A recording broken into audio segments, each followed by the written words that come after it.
बघा आपली काव्य आता लय सुधारली बघा. तुम्हाला काय सांगू किती सुधारली. घरी असले की अभ्यास हे करते. काय करते काव्य?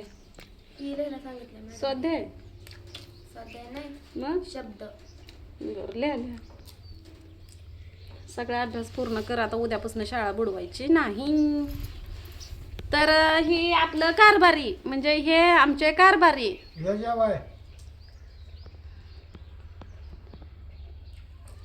तर कारभारी जेवण करायला लागल्यात. तर काय बनवलंय जेवायला? तर कोबी आणि त्यांना मिरच्या तळल्या, त्या चपाती आणि बटाटा तळलाय. अहो लय जणांना तुमच्या बरोबर मी व्हिडिओ केलेला आवडत आता काय व्हिडिओ साठी काय काम देता का सोडून? आता रोज व्हिडिओ मध्ये दिसण्यासाठी देता काय गाडी सोडून? तू मला तर तेवढंच पाहिजे यार.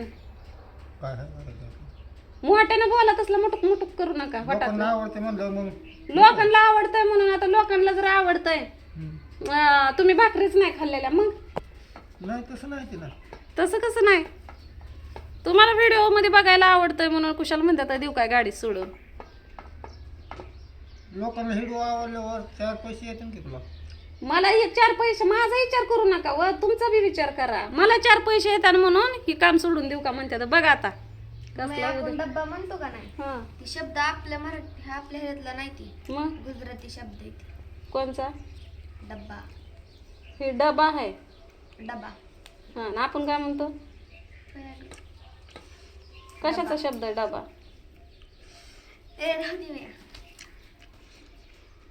आणि कामटेकडा बी म्हणतो का नाही, हा ते आपला शब्द नाही, मग गुजराती आहे.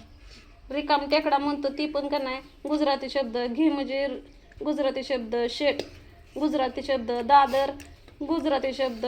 डबा गुजराती. अनारसा, चेंडू तेलगू भाषा. ती तेलगू मध्ये ताळा. परत गदारोळ. परत अरब मेहनत, इमान, हुकूम, अर्ज, जाहीर अरबी. आणि पेशवा, अत्तर, कामगार, सामान ही फारसी. आता पगार, बटाटा, पेरू, चावी, कोबी ही पोर्तुगीज.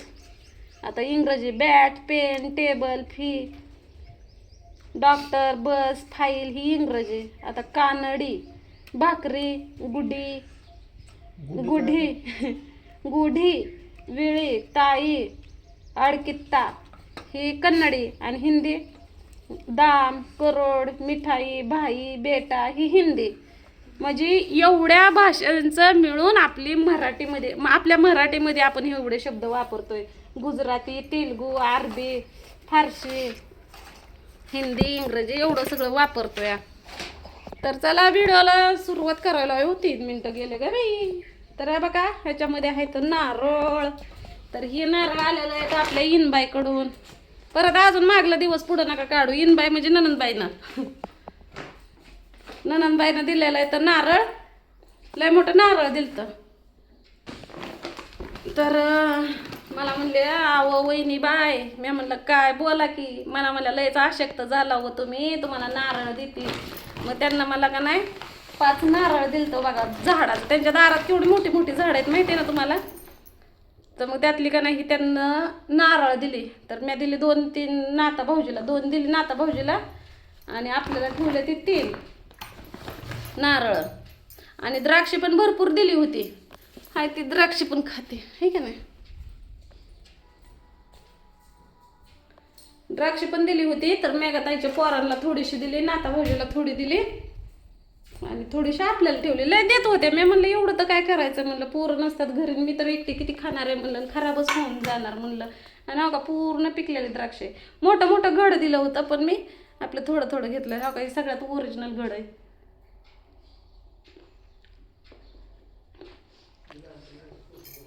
ओरिजिनल म्हणजे एकदम ताजी तवाने. असे बाजारात विकाय आलेले नाही ते डायरेक्ट रानात ना त्यांना आणले असतील. आणि नेमकीच मी तिथं गेले तर दिले त्यांना. ह्या व्हिडिओ मध्ये पण राहील दाखवायचं तुम्हाला.